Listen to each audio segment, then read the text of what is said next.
Welcome back to my channel. Today's my story is all about revenge. This is a true story. So let's go. A woman spent 18 years planning her revenge. It was worth the wait. Before I get into the juicy details, make sure you subscribe if you haven't already. Also, please give this video a big thumbs up and share it with your friends and family. Our next Reddit post is from a user. My mother had an only child at age 41. She was excited but also scared because she knew that having a child later in life would be harder. However, she knew she didn't want to raise someone else's child and be a grandmother at an old age. So she decided to take the plunge. When I was born, my parents were very excited. They named me after my grandfather, who they said was one of the best men they'd ever known. He was a World War II veteran who lost his life saving my dad and his siblings during the war. I grew up hearing wonderful stories about him And how great of a man he was. When I was 3, We moved to a new house and I heard my parents arguing one night. I remember my mom crying and yelling, "Why did you do this? How could you?" and my dad said something that broke my little 3-year-old heart. I did it for you and your mother. It's better this way. I ran out of the room and into my parents' bedroom where they were staying. I remember hugging my mom and asking her why Daddy was yelling. She hugged me and told me it was all right. Your father loves you very much. Don't ever forget that. Then she started crying again. As I grew up, I noticed that my dad rarely showed any emotion. Whenever something good happened, Or even something bad.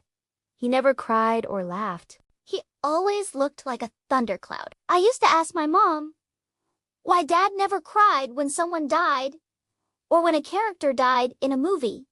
She would just tell me that some people just don't cry. When I was 12, my dad took me aside and told me that he wanted to talk to me about girls, sex, and other stuff.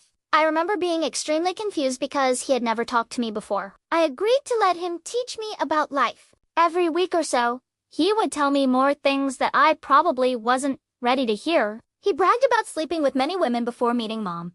And how he felt he needed to get his Hoover on again. I hated it. All I wanted was for him to be a normal dad. At 16, I started dating. I was going through a rough time at home. And these boys gave me the attention I craved. My dad didn't like that I was seeing boys and started forbidding me from going out. He also forbade me from seeing my friends. Then he took away my phone and started keeping me under lock and key. I hated him. I tried talking to my mom about it, but she just told me to get over it and stop being a stupid teenager. One day, I had enough. I packed a bag and ran away from home. When I was 17, I got pregnant by one of my boyfriends. I didn't know what to do. I couldn't go back home. I called my mom in tears and told her I needed her help. She told me to get an abortion. I told her I couldn't do it. I loved the baby. She said she would come get me. When she arrived, she took me to a doctor without telling me. The next thing I knew, I was waking up in a hospital bed and my insides felt like they were being ripped apart. Mom walked in, and I screamed at her. She told me the baby was born healthy and she left it up to me whether I wanted to keep it or not.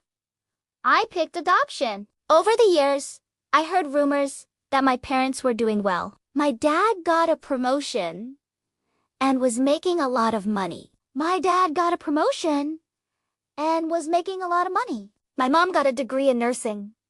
I was angry and bitter. When I turned 18, I joined the army. I did everything I could to bury myself in work and training. After 4 years, I was sent overseas. One of the toughest parts of being deployed is being away from the people you love. Since I didn't have anyone, I didn't mind. After a year, I came home on leave. When I saw my mom again for the first time since I was 17. She didn't look happy to see me and asked me what I wanted. I told her I needed to know why she gave my baby up for adoption without asking me first. She told me I was unready to be a mother and that I wouldn't have been able to handle it. I told her I would have been able to, and I hated her for taking that choice away from me. She didn't say a word.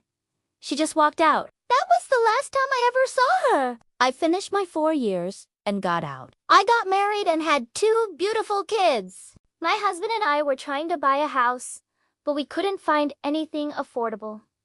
Then one day I found my dream home. The price was too high, but my husband and I decided to put in an offer anyway.